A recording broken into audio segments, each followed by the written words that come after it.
नमस्कार दोस्तों। जया भादुड़ी जी की फ़िल्मों पर बात करूँ तो मुझे उनकी 2 फ़िल्में मिली और कोशिश बहुत पसंद है। हालाँकि उनकी सभी फ़िल्में अच्छी हैं, लेकिन ये 2 फ़िल्में मिली और कोशिश मुझे बहुत अलग हटकर लगती हैं और यथार्थ के बहुत करीब लगती हैं। इन दोनों ही फ़िल्मों की जो कहानी है, वह दर्शकों की संवेदनाओं को छूती है, ऐसा मुझे लगता है। अब यदि मैं मिली की बात करूँ, इसमें जया जी का जो किरदार है, इस किरदार का नाम ही मिली है और मिली एक ऐसी चुलबुली सी, शरारती सी लड़की है जो जहाँ भी जाती है, वहाँ खुशियाँ बिखेर देती है, सकारात्मक ऊर्जा बिखेर देती है, रौनक बिखेर देती है और उसके इसी एक पॉज़िटिव एनर्जी का, उसके एक प्रसन्नचित्त स्वभाव का जो एक असर होता है, वो उनके पड़ोस में रहने जो आया है युवक शेखर, इस पर होता है जो अवसादग्रस्त है।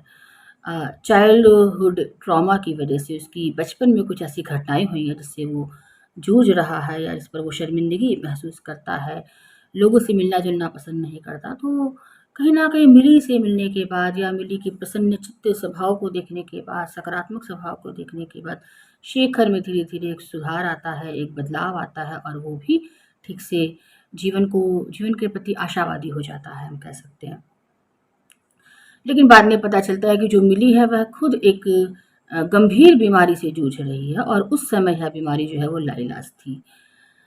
और यही फ़िल्म में एक थोड़ा द्वंद पैदा करता है ये, जहाँ पे जो नायक है वो परेशान हो जाता है। लेकिन कहीं न कहीं ये जो फ़िल्म है वह इसमें हम ये देखते हैं कि नायक और नायिका हैं वो दोनों ही किसी एक किसी प्रकार की बीमारी से या दोनों ही अस्वस्थ हैं, हम कह सकते हैं। एक शारीरिक रूप से अस्वस्थ है, एक मानसिक रूप से अस्वस्थ है। दोनों ही अपने जीवन में कुछ चुनौतियों का सामना कर रहे हैं और दोनों जब मिलते हैं, दोनों में कुछ तो कमज़ोरियाँ हैं, कुछ मजबूती है कि जब दोनों मिलते हैं, तो किस प्रकार से इन दोनों की जो दोस्ती है, इनकी पॉज़िटिव एनर्जी है, वो दोनों के भीतर जीवन के प्रति एक जूझने की उम्मीद जगाती है और कैसे वो दोनों करीब आते हैं, एक-दूसरे को समझते हैं क्योंकि कहीं न कहीं पीड़ा उन दोनों के जीवन में है, भले पीड़ा का जो रूप है वो अलग है। एक व्यक्त है, एक अव्यक्त है, एक प्रत्यक्ष है, एक अप्रत्यक्ष है, पर पीड़ा दोनों के ही जीवन में है और किस प्रकार से वो दोनों एक-दूसरे को समझ रहे हैं, एक-दूसरे की स्थिति को समझ रहे हैं और साथ आते हैं और शेखर तो जो है वो अ, अपनी अवसाद से में विजय पा चुका है, बाहर आ चुका है उससे और फिर वो निर्णय लेता है कि वो अब मिली से शादी करेगा और अ, उसका भी इलाज करवाने का प्रयास करेगा, उसे विदेश लेके जाएगा। तो एक बहुत ही सकारात्मक मोड़ पर फ़िल्म ख़त्म होती है और बहुत संवेदनशीलता के साथ इस फ़िल्म में रखा है कि कैसे व्यक्ति अपने जीवन में जो भी समस्याएँ हैं, उनसे बाहर निकल सकता है। उसमें कोई बदले की भावना नहीं है, चाइल्डहुड ट्रॉमा है, लेकिन कोई ऐसा नहीं है कि बदला लूँगा, ये करूँगा, जैसे फ़िल्मों में दिखाते हैं। वह उससे अपने ही भीतर जो उसकी अवसाद है, पीड़ा है, जो मानसिक द्वंद है, अतीत की जो यादें हैं, उनसे बाहर निकलता है और एक बेहतर व्यक्ति बनता है और बाद में वो मिली की मदद करता है। तो यह फ़िल्म मुझे बहुत ही सकारात्मक लगी और बहुत अच्छी लगती है। इसमें जया जी का किरदार बहुत मुझे प्रभावित करता है।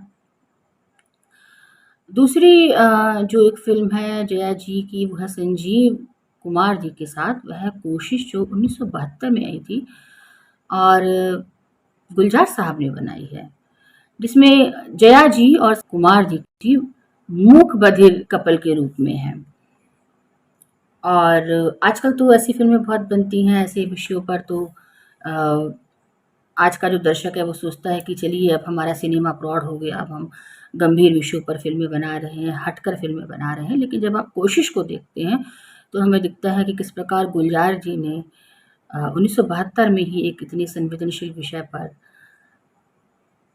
एक ऐसे कपल पर जो मूक बधिर है, दोनों ही, उनके रिश्तों पर, उनके प्रेम पर, उनकी कल्पनाओं पर, उनके जीवन संघर्षों को किस प्रकार से बड़ी संजीदगी के साथ पर्दे पर प्रस्तुत किया है। यह आश्चर्य होता है देखकर। और जया जी का और संजीव जी का दोनों का ही जो किरदार है वो बड़ा मार्मिक है। कुछ दृश्य तो ऐसे कि आपकी आँखों में आँसू भी आ जाते हैं उनके संघर्ष को देखते हुए, अव्यक्त संघर्ष को बोल नहीं पा रहे हैं। पर्दे पर सब अभिनय है लेकिन संवाद नहीं है। पर फ़िल्म जो है वो बड़ी बहुत ही ज़्यादा आपकी संवेदनाओं को छूती है, आपकी भावनाओं को छूती है। तो यदि मैं जया जी की बात करूँ तो जया जी मुझे उनकी सभी फ़िल्मों में मैं देखती हूँ कि वो काफ़ी एक गंभीर अभिनेत्री, एक बहुत मैच्योर परिपक्व अभिनेत्री मुझे वो दिखाई देती है। यहाँ तक कि उनके जो सिनेमाई चरित्र हमको दिखाई देते हैं, जिनमें उनको बहुत चुलबुला या बहुत क्यूट सा दिखाने का प्रयास किया जाता है, जैसे गुड्डी हो गई, चुपके चुपके हो गई, बावर्ची हो गई, तो हम उनमें भी हम उनको बहुत कहीं न कहीं एक शांत, एक ठहराव उनके चरित्र में हम देखते हैं। या मैं ये भी कह सकती हूँ कि जो उनको चुलबुलाहट हम दिखा रहे हैं पर्दे पर, तो उसमें भी हमें एक अभिनय दिखता है, एक रियलिटी उसमें नहीं दिखती।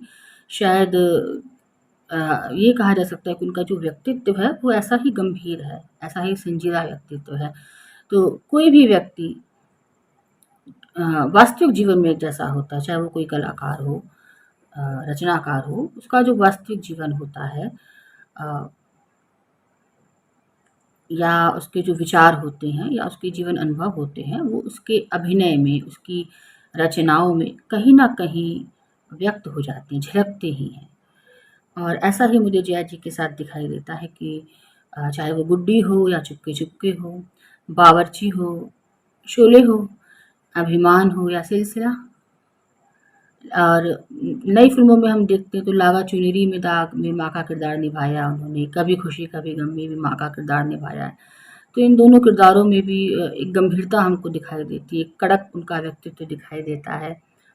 अ, बहुत प्रयत्न करके भी जो एक उनके व्यक्तित्व की गंभीरता है, वो चरित्र में आ जाता है, छुप नहीं पाता।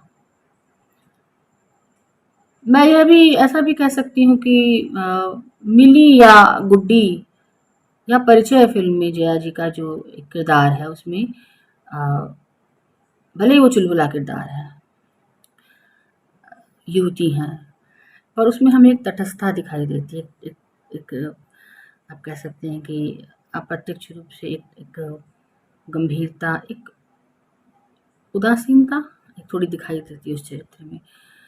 अ, और शायद दया जी की यही जो एक उनकी एक मौलिक विशेषता है, जो उनके व्यक्तित्व की विशेषता है और जो उनके चरित्रों में भी दिखती है, यह उनको उस दौर की अभिनेत्रियों में अलग बनाती है। अ, उस दौर में जो अभिनेत्रियाँ थीं उनमें हम नृत्य ज़्यादा देख रहे हैं, एक चुलबुलाहट ज़्यादा देख रहे हैं, लेकिन जया जी के किरदार में एक जो उनकी उनकी मौलिकता है, मौलिक गंभीरता है या मौलिक तटस्थता है, वो उनको उस दौर की अभिनेत्रियों से पृथक करती है, अलग करती है और यह उनको विशेष भी बनाती है।